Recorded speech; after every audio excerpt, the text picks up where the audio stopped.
할렐루야, 성도 여러분, 안녕하세요. 오늘도 장제목 외우기를 시작하겠습니다. 먼저 기도하겠습니다. 하나님 아버지, 감사합니다. 이 시간 장제목 외우기를 시작합니다. 마치는 시간까지 성령님 함께하여 주시옵시고, 우리가 하나님의 말씀을 보고 읽을 때마다 은혜와 감사와 찬송이 있게 하여 주시옵소서. 예수님 이름으로 기도하옵나이다. 아멘. 네, 오늘은 출애굽기 10장부터 14장까지 하도록 하겠습니다.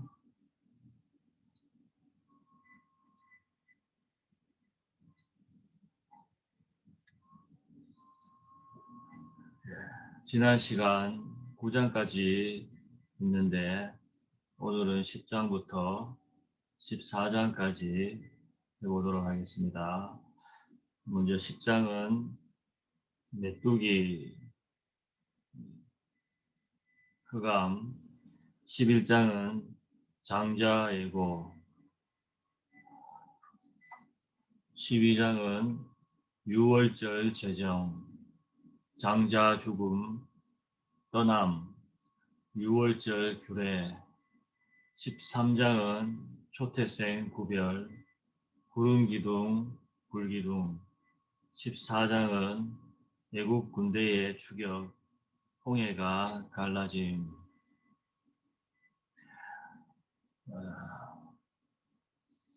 먼저 내용을 또 보자면은 10장에 메뚜기 재앙과 흑암 재앙이 하나님께서 내리십니다. 모세가 하나님의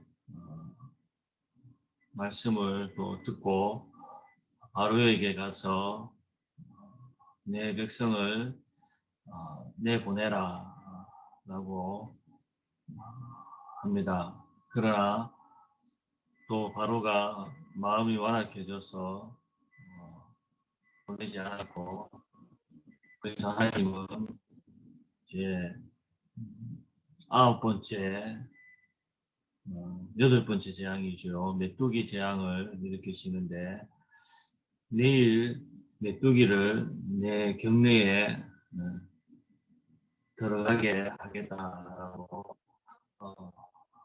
하십니다. 그래서 메뚜기가 얼마나 심했으면은 말씀해 보면은 지면에 앉아서 땅을 볼 수 없을 정도로 심했다고 합니다. 그래서 이 메뚜기가 그 전 재앙 우박에 이제 남은 것들을 다 먹어치우는 것이었습니다. 또 집안에도 가득한 그러한 상태에 이르게 됩니다.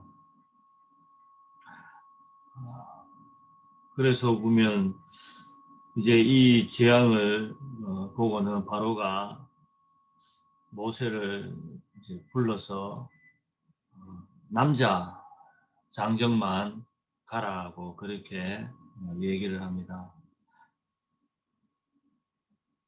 그러나 모세는 그렇게 할 수 없다고 그렇게 말하고, 그래서 이제 하나님께서 동풍을 일으켜서 이제 메뚜기 떼를 애굽 땅에 들어가게 하는 것이죠. 그래서 이것은 전무후무한 그러한 일이었다라고 말씀하고 있습니다. 이렇게 되니까 바로가 모세를 급히 불러서 이제 한 번만 봐달라라고 그렇게 얘기하면서 이 메뚜기를 좀 이제 사라지도록 그렇게 해달라고 합니다. 그래서 모세는 또 하나님께 기도하고, 그래서 서풍으로 하나님께서 이제 이 메뚜기 떼를 홍해에 다 몰아 넣으셔서 애굽 땅에 하나도 남지 않게 하셨다고 그렇게 말씀을 하고 있습니다. 이후에 이제 9번째 재앙으로 흑암 재앙이 있습니다.